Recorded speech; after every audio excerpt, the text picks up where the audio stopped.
Situational update on the Ukrainian counteroffensive in the Hulyai-Pol/Pokrovsky direction as of February 12th. On February 5th, coinciding with the disconnection of Russian Starlink terminals and heavy shelling of Russian positions, Ukraine launched a series of coordinated counterattacks and clearing operations, which have now bloomed into a localized counteroffensive operation. The current main tactical goal of this operation appears to be to cut off the Russian salient running along the Yanchur River from the Zlahoda-Verbov line to the Pishchene-Andriivka line, highlighted in red on the map. As such, the attack is taking place in two main directions. 1. The first and largest direction is from the north. During January and February, Ukrainian forces accumulated significant infantry at multiple bridgeheads south of the Vovcha River, which they were able to retain during Russia's autumn-winter offensive in this direction, and used these to launch a coordinated series of clearing operations against lightly manned and lightly consolidated Russian positions. They were able to relatively quickly seize large portions of these positions, including the villages of Oleksivka, Sosnivka, and Vovche, and subsequently began moving further south to the main Russian fortifications, which lie approximately along the former Ukrainian defensive line. Since then, Ukrainian forces have penetrated this line at multiple points. The deepest penetration took place west of the village of Stepov, which was also recaptured, where they took several strongpoints and subsequently crossed the tributary of the Yanchur River, propelling south towards the border between Zaporizhzhia and Dnipropetrovsk Oblast.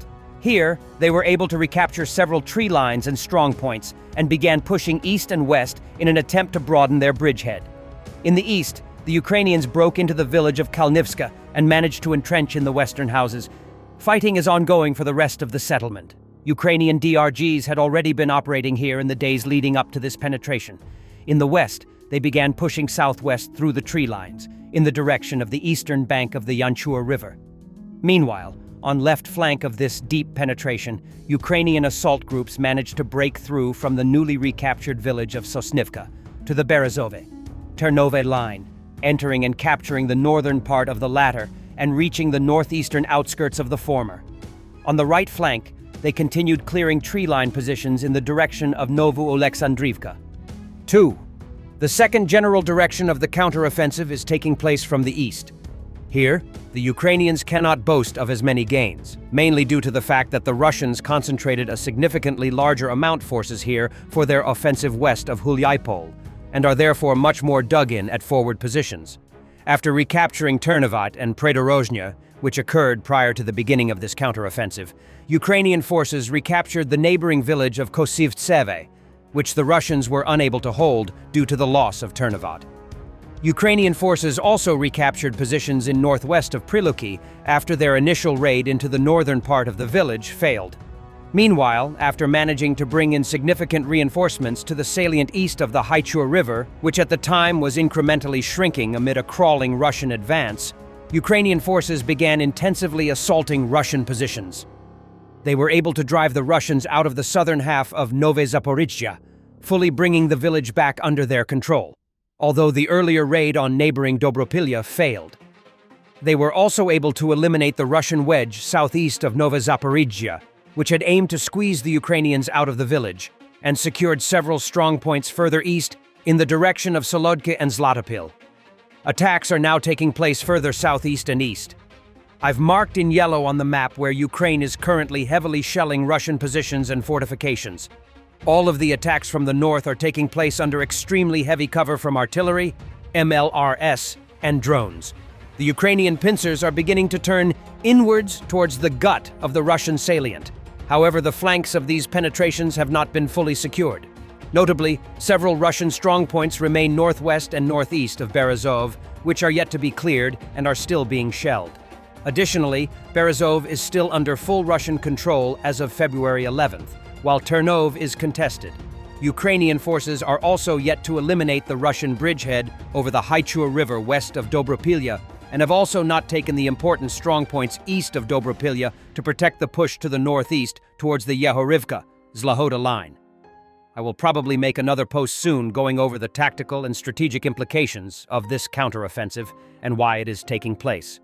Notably, it is taking place in coordination with much smaller clearing operations in western Zaporizhzhia Oblast, and in short, appears to be part of a larger coordinated effort aimed at eliminating the threat of encirclement for the city of Orikhiv for the near future, which has slowly seen Russian flanks building from the east, in the area of Hulyai-Pole and Pokrovska, and from the west, in the area of Primorska and Komishevaka. Meanwhile, Ukrainian aviation is working non-stop in the sector.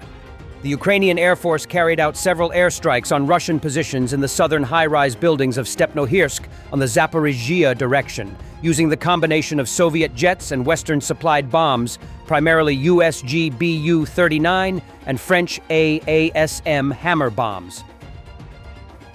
Russian war bloggers are continuing to provide examples of how Telegram is used for frontline battlefield communications to refute the claim of presidential spokesman Dmitry Peskov that such a thing is not possible to imagine. Platon Mamedov provides two detailed examples. Example number 1. Aerial reconnaissance of Unit N spotted a Ukrainian self-propelled gun in a shelter in the middle of Town N. 5 minutes after the discovery, the target's coordinates and a detailed video were uploaded to a special secret chat group read by all drone operators, scouts, and artillerymen in that sector of the front. The strikers used the video to understand how to approach the target, where the branches were, where the nets were, where the infantry with rifles were guarding the air, and also the nature of the target, armor thickness, vulnerable spots under the armor and barbecue, and so on. 20 minutes after the target was detected, the first drone with the appropriate munitions was inserted into it. 40 minutes after the target was detected, it caught fire. The hit was recorded by aerial reconnaissance. All those involved added the relevant item to their reports, attaching first-person and objective control videos, after which they immediately switched to other tasks. Example number 2.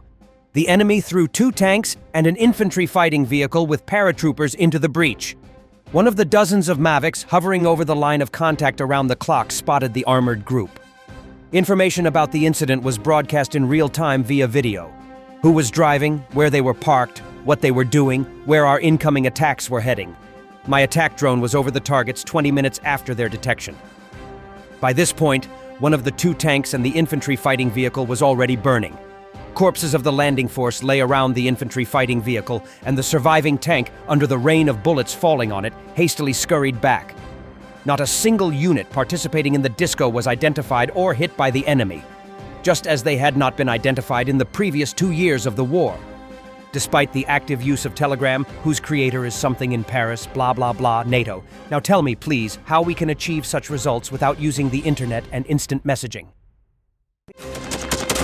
Thanks for watching, and don't forget to subscribe. Also, if you want to support Warthog Defense, please become our member and get early access to new videos, exclusive members-only videos, and become administrator in comment section. The membership link is in the description. Rescues every day. We had a guy last week, it's 6 rescues in 6 days. You know, he's doing the job every day.